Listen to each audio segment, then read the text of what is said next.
एक छोटे से गांव में एक युवक अर्जुन अपने जीवन से बेहद असंतुष्ट था। वह हर समय दूसरों को दोष देता और सोचता कि उसकी सारी समस्याओं की जड़ बाहरी दुनिया है। एक दिन जब अर्जुन जंगल में अपने क्रोध और असंतोष के बारे में सोचते हुए चला जा रहा था, तो उसने एक बौद्ध भिक्षु को ध्यान करते हुए देखा। भिक्षु के चेहरे पर गहरी शांति और आनंद का अनुभव हो रहा था। अर्जुन ने सोचा, कैसे कोई इस तरह शांत और सुखी हो सकता है। उसने भिक्षु के पास जाकर पूछा, महाशय, आप इतने शांत और संतुष्ट कैसे दिखते हैं? भिक्षु मुस्कुराए और बोले, यह सब मेरे मन की शक्ति का परिणाम है। मैं वही बनता हूं जो मैं सोचता हूं। अगर तुम चाहो तो मैं तुम्हें भी यह कला सिखा सकता हूं। अर्जुन को भिक्षु की बात में रुचि हुई और उसने उनके साथ ध्यान अभ्यास करना शुरू किया। भिक्षु ने अर्जुन को एक सरल लेकिन गहरी शिक्षा दी। उन्होंने कहा, हमारा मन एक खाली भूमि की तरह है। अगर तुम इसमें अच्छे बीज बोओगे तो सुंदर फूल और फल उगेंगे, लेकिन अगर तुम इसे खाली छोड़ दोगे या इसमें जंगली घास उगने दोगे तो यह तुम्हें नुकसान पहुंचाएगा।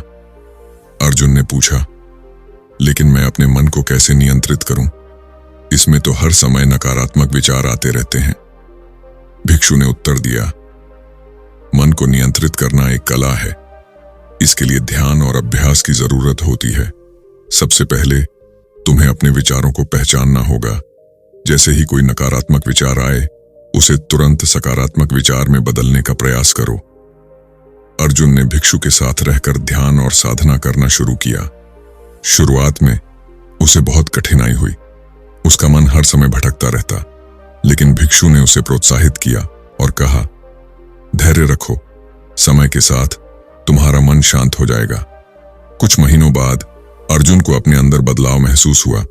उसके विचार पहले की तरह नकारात्मक नहीं थे। अब वह हर परिस्थिति में अच्छाई देखने की कोशिश करता। उसने महसूस किया कि जब उसने अपने मन को नियंत्रित करना शुरू किया तो उसकी जिंदगी खुद ब खुद बेहतर होने लगी। एक दिन अर्जुन और भिक्षु गांव के पास नदी के किनारे बैठे थे। अर्जुन ने भिक्षु से पूछा, क्या सच में हम वही बनते हैं जो हम सोचते हैं? भिक्षु ने मुस्कुराते हुए एक कटोरी निकाली और उसे पानी से भर दिया। फिर उन्होंने उसमें एक मुट्ठी नमक डाला और अर्जुन से पूछा, अब इस पानी का स्वाद चखो। अर्जुन ने पानी का स्वाद लिया और तुरंत बोला, यह तो बहुत खारा है। भिक्षु ने फिर उसी नदी से एक बाल्टी पानी भरी और उसमें भी नमक डाला। फिर उन्होंने अर्जुन से कहा, अब इसका स्वाद चखो। अर्जुन ने पानी पिया और बोला, इसमें तो नमक का स्वाद ही नहीं है। भिक्षु ने समझाया, तुम्हारा मन उस कटोरी की तरह है। जब यह संकुचित और छोटा होता है तो छोटे छोटे दुख भी असहनीय लगते हैं, लेकिन जब तुम्हारा मन इस नदी की तरह विशाल हो जाता है तो बड़े से बड़ा दुख भी तुम्हें प्रभावित नहीं कर सकता। अर्जुन ने भिक्षु की इस शिक्षा को अपने जीवन में आत्मसात कर लिया। उसने अपने मन को एक विशाल नदी की तरह बना लिया, जिसमें हर नकारात्मकता घुलकर समाप्त हो जाती। कुछ वर्षों बाद वह खुद एक भिक्षु बन गया और दूसरों को सिखाने लगा कि कैसे वे अपने विचारों को नियंत्रित कर सकते हैं और अपनी जिंदगी को बदल सकते हैं। प्रकरण, एक बौद्ध दृष्टिकोण से जीवन का अवलोकन। बौद्ध धर्म का मुख्य सिद्धांत यह है कि जीवन परिवर्तनशील और अस्थायी है। हमारी भावनाएं और विचार भी इसी परिवर्तनशीलता का हिस्सा हैं। शुभम कुमार सिंह ने अपनी पुस्तक में बौद्ध धर्म के 4 आर्य सत्यों, 4 नोबल ट्रूथ्स को बड़े सरल और व्यावहारिक ढंग से समझाया है। ये 4 सत्य हमें यह सिखाते हैं कि दुख का अस्तित्व क्यों है और इससे कैसे मुक्त हुआ जा सकता है। 1. दुख का सत्य। पहला, आर्य सत्य कहता है कि जीवन में दुख अपरिहार्य है। इसका अर्थ यह नहीं है कि जीवन केवल दुख से भरा है, बल्कि यह कि हर व्यक्ति अपने जीवन में किसी न किसी प्रकार के दुख का सामना करता है। यह दुख शारीरिक हो सकता है, मानसिक हो सकता है या हमारे मन की अतृप्त इच्छाओं के कारण हो सकता है। उदाहरण के लिए, जब हमारी कोई इच्छा पूरी नहीं होती या जब हम किसी प्रियजन से बिछड़ जाते हैं तो हमें दुख का अनुभव होता है। यह सत्य हमें सिखाता है कि दुख को स्वीकार करना और इसे समझना ही इस पर विजय पाने का पहला कदम है। 2. दुख का कारण। दूसरे आर्य सत्य में बौद्ध धर्म यह बताता है कि हमारे दुख का मुख्य कारण हमारी इच्छाएं, डिजायर्स और मोह माया है। जब हम किसी चीज की लालसा करते हैं और वह हमें नहीं मिलती तो दुख होता है। मोह माया, जीवन में जो चीजें अस्थायी हैं उनसे जुड़ाव हमें दुखी करता है। शुभम कुमार सिंह ने इस सत्य को समझाने के लिए सरल उदाहरण दिए हैं। जैसे यदि हम अपने जीवन को भौतिक वस्तुओं के पीछे भागते हुए बिताते हैं तो यह हमें क्षणिक सुख तो देगा लेकिन स्थायी शांति कभी नहीं देगा। 3. दुख का निवारण। तीसरा, आर्य सत्य यह कहता है कि इच्छाओं को त्याग कर और मोह माया से मुक्त होकर हम दुख का अंत कर सकते हैं। इसका अर्थ यह नहीं है कि हमें सब कुछ छोड़कर सन्यासी बन जाना चाहिए, बल्कि यह कि हमें अपनी इच्छाओं और लालसाओं पर नियंत्रण रखना सीखना चाहिए। लेखक ने ध्यान और आत्म अवलोकन को दुख के निवारण का सबसे प्रभावी साधन बताया है। जब हम अपनी इच्छाओं से ऊपर उठकर सच्चे मार्ग पर चलते हैं तो हमारा मन शांत और संतुलित रहता है। 4. अष्टांगिक मार्ग। चौथा, आर्य सत्य हमें अष्टांगिक मार्ग का पालन करने के लिए प्रेरित करता है। यह मार्ग जीवन को सकारात्मक और संतुलित बनाने का तरीका सिखाता है। अष्टांगिक मार्ग के 8 प्रमुख तत्व हैं। सही दृष्टि, जीवन को वास्तविकता के आधार पर देखना। सही विचार, सकारात्मक और स्पष्ट विचार रखना। सही वाणी, सच्चाई और मधुरता से बोलना। सही कर्म, नैतिक और परोपकारी कार्य करना। सही आजीविका, ईमानदारी से जीवनयापन करना। सही प्रयास, बुरी आदतों को छोड़कर अच्छे कार्यों में लगना। सही स्मृति, वर्तमान में जीना और सचेत रहना। ध्यान, अपने मन को शांत और स्थिर बनाना। चैप्टर 2, आप वही बनते हैं जो आप सोचते हैं। लेखक इस सिद्धांत को समझाने के लिए हमारे मस्तिष्क के कार्य करने के तरीके पर प्रकाश डालते हैं। यह विचार न केवल बौद्ध दृष्टिकोण से महत्वपूर्ण है, बल्कि यह जीवन में सफलता और संतुलन प्राप्त करने के लिए एक शक्तिशाली मंत्र भी है। हमारा मस्तिष्क एक चुंबक जैसा हमारा मस्तिष्क एक चुंबक की तरह काम करता है। जैसे चुंबक के पास एक विशेष शक्ति होती है जो कुछ पदार्थों को आकर्षित करती है, ठीक उसी तरह हमारे विचार भी हमारे जीवन में विभिन्न परिस्थितियों और घटनाओं को आकर्षित करते हैं। यदि हमारा मस्तिष्क नकारात्मक विचारों से भरा रहता है तो हम नकारात्मक परिस्थितियों को अपने जीवन में आकर्षित करते हैं। इसके विपरीत जब हम सकारात्मक विचार करते हैं तो हमारे जीवन में सकारात्मक घटनाएं घटित होती हैं। यही कारण है कि हमारे विचारों की शक्ति इतनी महत्वपूर्ण है, क्योंकि वही हमारे जीवन की दिशा निर्धारित करते हैं। नकारात्मक विचार और उनके प्रभाव। जब हम अपने मन में नकारात्मक विचार रखते हैं तो हम खुद को और अपने आसपास की दुनिया को नकारात्मक दृष्टिकोण से देखने लगते हैं। नकारात्मकता और तनाव। नकारात्मक सोच तनाव, चिंता और मानसिक परेशानियों को जन्म देती है। बाधाएं और असफलताएं। नकारात्मक विचार हमें आगे बढ़ने से रोकते हैं।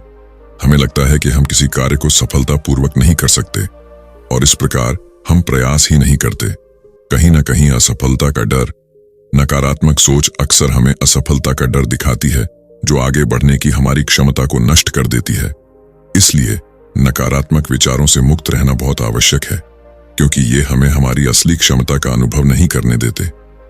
सकारात्मक विचार और उनके प्रभाव। इसके विपरीत जब हम अपने मस्तिष्क में सकारात्मक विचारों को स्थान देते हैं तो हमारे जीवन में सफलता, शांति और संतुलन आता है। स्वस्थ मानसिकता। सकारात्मक सोच हमें मानसिक शांति और संतुलन देती है। समस्याओं का समाधान। जब हम सकारात्मक सोचते हैं तो हम समस्याओं को अवसरों के रूप में देखते हैं। यह हमारी समस्याओं को हल करने की दिशा में हमें प्रेरित करता है। प्रेरणा और सफलता। सकारात्मक विचार हमें लगातार प्रेरित रखते हैं, जिससे हम अपने लक्ष्य की ओर बढ़ते रहते हैं। यह सफलता को आकर्षित करने का एक प्राकृतिक तरीका है। लेखक कहते हैं कि यदि हम अपने विचारों को सकारात्मक रखें तो हम अपने जीवन में आने वाली चुनौतियों का सामना न केवल धैर्य और साहस के साथ करेंगे, बल्कि हम उन्हें अवसरों के रूप में देखेंगे। ध्यान और स्वनियंत्रण। विचारों पर नियंत्रण पाने के उपाय। हम अपने विचारों को नियंत्रित करने के लिए ध्यान, मेडिटेशन और स्वनियंत्रण, सेल्फ डिसिप्लिन का सहारा ले सकते हैं। ध्यान, मेडिटेशन। ध्यान से हम अपने मन को शांत कर सकते हैं और अपने विचारों को स्पष्ट बना सकते हैं। जब हम ध्यान में बैठते हैं तो हम अपने विचारों को शांति से देख सकते हैं और उन्हें किसी विशेष दिशा में मोड़ सकते हैं। ध्यान हमारे मस्तिष्क की ऊर्जा को सकारात्मक दिशा में निर्देशित करने का एक बेहतरीन तरीका है। स्वनियंत्रण, सेल्फ डिसिप्लिन। स्वनियंत्रण हमें यह सिखाता है कि हम अपनी इच्छाओं और विचारों पर नियंत्रण पा सकते हैं। जब हम स्वनियंत्रण का अभ्यास करते हैं तो हम अपने विचारों को सकारात्मक बनाए रखने में सक्षम होते हैं। तीसरा अध्याय, ध्यान, मेडिटेशन की महत्ता। ध्यान, मेडिटेशन को हमारे जीवन में विचारों को शुद्ध और शक्तिशाली बनाने का सबसे प्रभावी साधन है।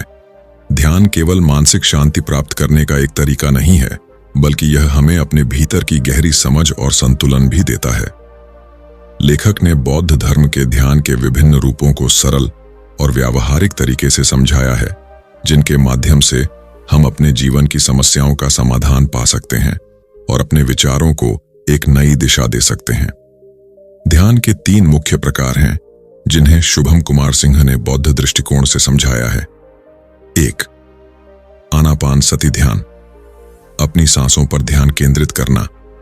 आनापानसति ध्यान बौद्ध ध्यान की एक प्रमुख विधि है, जिसमें हम अपनी सांसों पर ध्यान केंद्रित करते हैं। यह साधना हमें अपने शरीर और मन के प्रति जागरूकता, अवेयरनेस विकसित करने में मदद करती है। कैसे करें? इस ध्यान विधि में हम सबसे पहले आराम से बैठते हैं और अपनी सांसों पर ध्यान केंद्रित करते हैं। हमें यह ध्यान रखना होता है कि हमारी सांस कैसे अंदर और बाहर जाती है। यह प्रक्रिया बिल्कुल स्वाभाविक होनी चाहिए। किसी भी प्रकार के तनाव या चिंता से बचने के लिए हम अपनी सांसों की गति पर ध्यान देते हैं और यह महसूस करते हैं कि हर श्वास हमें वर्तमान में रखता है। महत्व, यह ध्यान विधि मानसिक शांति और मानसिक स्पष्टता को बढ़ाती है। जब हम अपनी सांसों पर ध्यान केंद्रित करते हैं तो हमारा मन असंख्य विचारों से मुक्त हो जाता है। धीरे धीरे सांसों पर ध्यान रखने से हम अपने विचारों को नियंत्रित करने में सक्षम होते हैं और यह हमें जीवन के सभी पहलुओं में अधिक संयम और संतुलन प्रदान करता है। आनापानसति ध्यान से हमें अपने भीतर की शांति को अनुभव करने का अवसर मिलता है, जिससे मानसिक तनाव और चिंता कम होती है। यह हमें वर्तमान क्षण में जीने की कला सिखाता है और जब हम वर्तमान में रहते हैं तो हम अपने जीवन की छोटी छोटी खुशियों को महसूस करने में सक्षम होते हैं। 2. मेटा मेडिटेशन, दूसरों के प्रति करुणा और प्रेम विकसित करना। मेटा मेडिटेशन, जिसे करुणा ध्यान भी कहा जाता है, बौद्ध ध्यान की एक अन्य महत्वपूर्ण विधि है। इस ध्यान का उद्देश्य हमारे भीतर करुणा और प्रेम को बढ़ावा देना है, खासकर दूसरों के प्रति। कैसे करें? इस ध्यान में हम पहले अपने भीतर शांति और प्रेम का अनुभव करते हैं। फिर हम इस प्रेम और करुणा को अपने परिवार, दोस्तों और यहां तक कि उन लोगों के लिए भेजते हैं जिन्हें हम नहीं जानते या जिनसे हमें कोई दिक्कत होती है। हमारे मन में यह विचार आते हैं, मैं खुश रहूं, मैं स्वस्थ रहूं और मेरी सभी इच्छाएं पूरी हों। फिर हम इसे दूसरों के लिए प्रकट करते हैं, जैसे तुम खुश रहो, तुम स्वस्थ रहो और तुम्हारी सभी इच्छाएं पूरी हों। महत्व, मेटा मेडिटेशन से हमारे दिल में करुणा और प्रेम की भावना बढ़ती है। जब हम दूसरों के लिए शुभकामनाएं भेजते हैं तो यह हमें मानसिक शांति और संतुलन प्रदान करता है।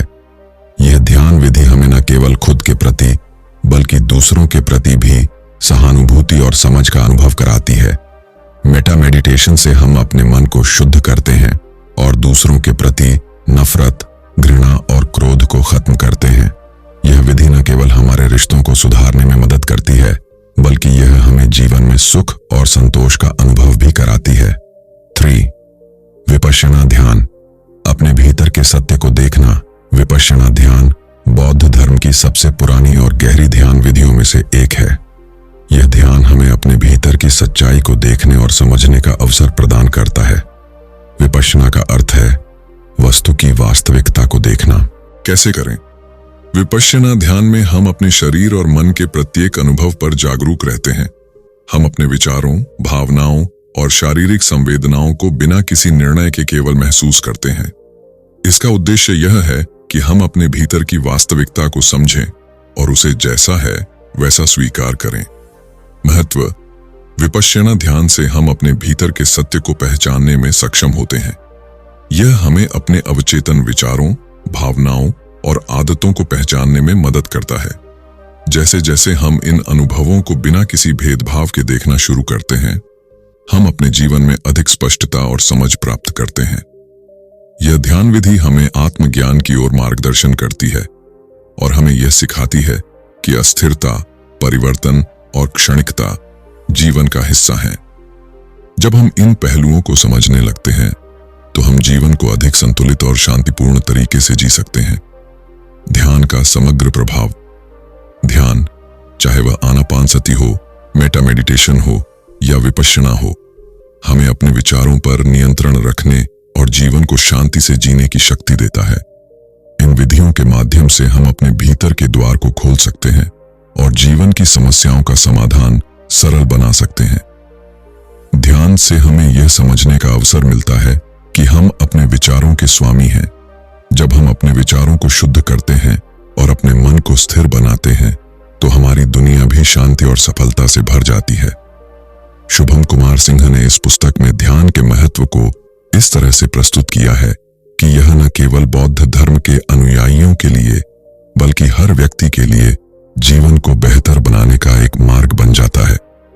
चैप्टर 4, करुणा और मैत्री का महत्व।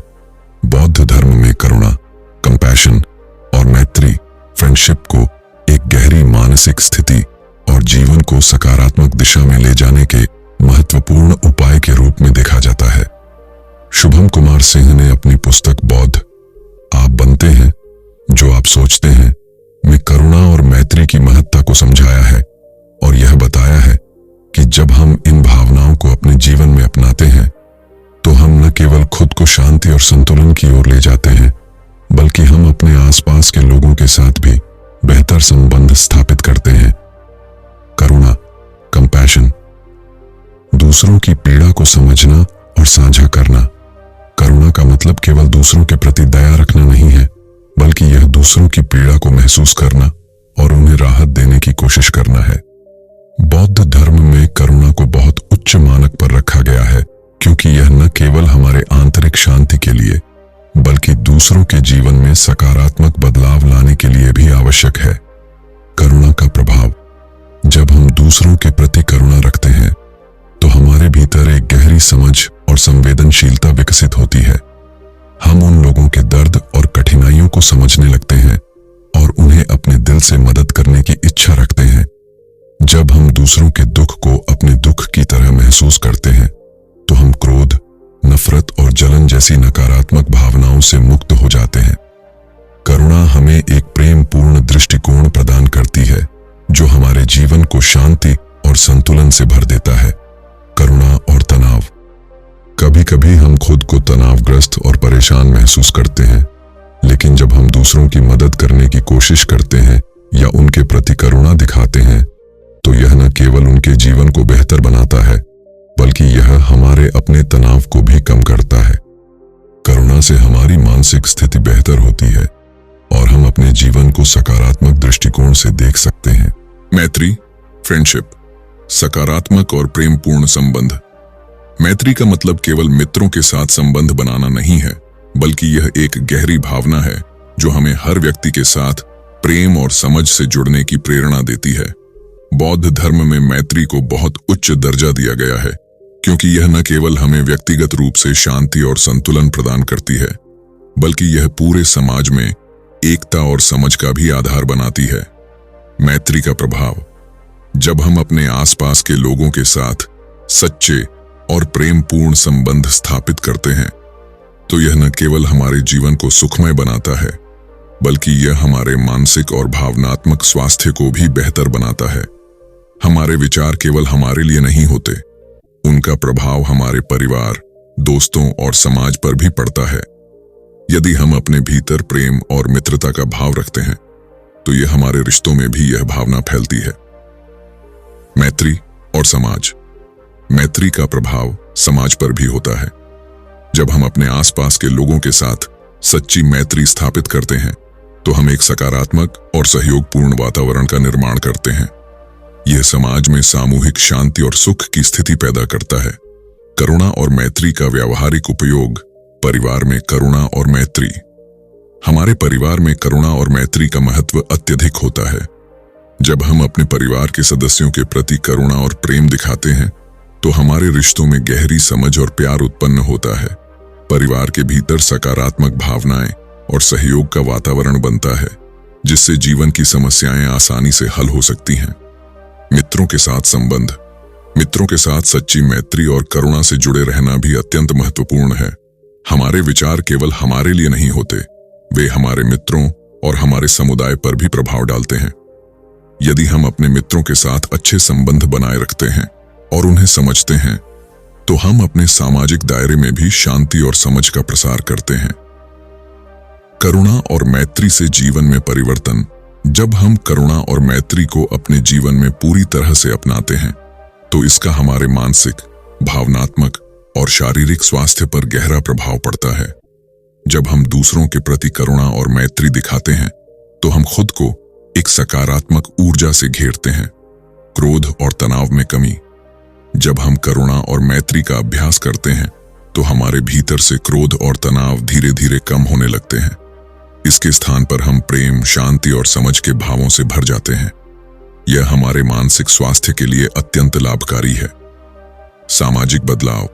यदि हम करुणा और मैत्री को अपने जीवन में वास्तविक रूप से अपनाते हैं, तो यह न केवल हमारे व्यक्तिगत जीवन को बदलता है, बल्कि समाज में भी सकारात्मक बदलाव लाता है।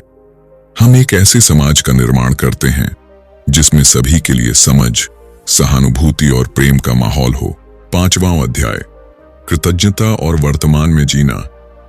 जीवन में सच्ची खुशी और शांति तभी आती है जब हम अतीत के पछतावे और भविष्य की चिंताओं से मुक्त होकर वर्तमान में जीने की कला सीखते हैं।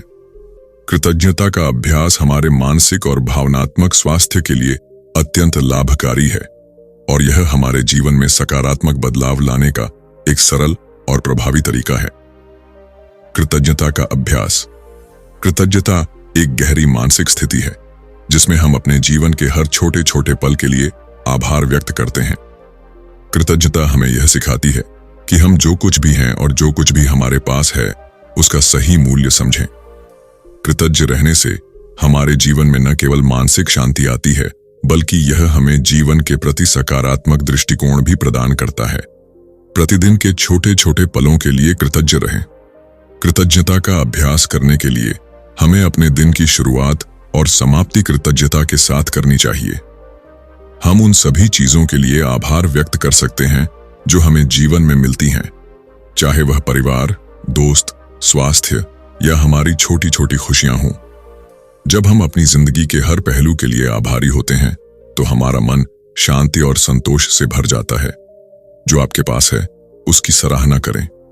हमेशा यह ध्यान रखना चाहिए कि जीवन में जो कुछ भी हमारे पास है, वह किसी न किसी रूप में एक वरदान है। जब हम अपने पास की चीजों की सराहना करते हैं, तो हम अज्ञात सुख और आंतरिक शांति की अनुभूति करते हैं। कृतज्ञता हमें यह समझने में मदद करती है कि हमें हमेशा अधिक की तलाश करने के बजाय जो कुछ भी है उसमें खुशी ढूंढनी चाहिए। वर्तमान में जीना। वर्तमान में जीने का मतलब है पूरी तरह से इस क्षण में उपस्थित रहना और इस समय का पूरा अनुभव करना। जब हम अतीत के पछतावे और भविष्य की चिंताओं में न फंसकर वर्तमान क्षण में जीने की कोशिश करते हैं, तो हमारी सोच और जीवन में एक बड़ा बदलाव आता है। अतीत और भविष्य से मुक्ति। हम अक्सर अपने अतीत के बारे में सोचकर पछताते रहते हैं या भविष्य के बारे में चिंता करते रहते हैं। ये दोनों ही चीजें हमारे वर्तमान जीवन को प्रभावित करती हैं। जब हम अतीत की गलतियों और भविष्य की अनिश्चितताओं से मुक्ति पाते हैं और केवल वर्तमान में जीते हैं, तो हम अपने जीवन को पूरी तरह से अनुभव कर सकते हैं। वर्तमान क्षण में जीने से हमारी मानसिक स्थिति अधिक स्थिर और संतुलित होती है। मौजूदगी का अनुभव। वर्तमान में जीने का सबसे बड़ा लाभ यह है कि हम हर पल को पूरी तरह से महसूस कर पाते हैं। जब हम अपनी पूरी ऊर्जा और ध्यान इस क्षण में लगाते हैं, तो हम उसे अधिक गहराई से समझ सकते हैं। जीवन में जो भी घटित हो रहा है, उसे हमें स्वीकार करना और पूरी तरह से उसमें शामिल होना चाहिए। कृतज्ञता और वर्तमान में जीने का संबंध। कृतज्ञता और वर्तमान में जीने के बीच गहरा संबंध है। जब हम अपने वर्तमान को सराहते हैं और उसके लिए आभारी होते हैं, तो हम जीवन के प्रति अधिक सकारात्मक दृष्टिकोण अपनाते हैं। शुभम कुमार सिंह ने कहा कि जब हम वर्तमान क्षण में पूरी तरह से जीते हैं और कृतज्ञता का अभ्यास करते हैं तो हमारे जीवन में शांति और संतोष बढ़ता है। मन की शांति। जब हम वर्तमान में जीते हैं और अपने पास की चीजों के लिए आभारी होते हैं तो हमारा मन शांति से भर जाता है। हम न तो अतीत की भूलों पर ध्यान केंद्रित करते हैं, न ही भविष्य की अनिश्चितताओं पर चिंतित रहते हैं। यह मानसिक स्थिति हमें वर्तमान में जीवन का पूरा अनुभव करने में मदद करती है। सकारात्मक बदलाव। कृतज्ञता और वर्तमान में जीने से हमारी सोच में बदलाव आता है। हम अधिक सकारात्मक और खुशहाल महसूस करते हैं। इससे हमारे रिश्तों में सुधार होता है और हम अपनी पूरी क्षमता के साथ जीवन जीने के लिए प्रेरित होते हैं। चौथी किताब, जीवन की चुनौतियों का सामना। जीवन में आने वाली समस्याएं और कठिनाइयां केवल आंतरिक शांति को पाकर हमारे विकास का एक महत्वपूर्ण हिस्सा बन सकती हैं। इन चुनौतियों का सामना करने के लिए हमें धैर्य, सही दृष्टिकोण और समर्पण की आवश्यकता होती है। धैर्य। कठिनाइयों के समय सहनशीलता और संयम रखना। धैर्य का महत्व बौद्ध धर्म में बहुत अधिक है। जीवन में कभी न कभी हमें कठिनाई का सामना करना ही पड़ता है, चाहे वह व्यक्तिगत हो या पेशेवर। ऐसे समय में धैर्य रखना अत्यंत आवश्यक होता है। हमें समझना चाहिए कि समस्याएं अस्थायी होती हैं और उनके समाधान के लिए समय चाहिए होता है। धैर्य का अभ्यास। धैर्य का अभ्यास हमें मुश्किल वक्त में मानसिक शांति बनाए रखने में मदद करता है। जब हम किसी समस्या का सामना कर रहे होते हैं तो हमारी प्रतिक्रिया तुरंत होती है, लेकिन यदि हम धैर्य रखें और अपने विचारों को नियंत्रित करें तो हम बेहतर निर्णय ले सकते हैं। बौद्ध धर्म में भी यह सिखाया गया है कि किसी भी स्थिति को तुरंत नहीं बदला जा सकता, लेकिन यदि हम धैर्य रखते हैं तो हम उससे निपटने का सही तरीका खोज सकते हैं। समस्याओं को अस्थायी रूप से देखना।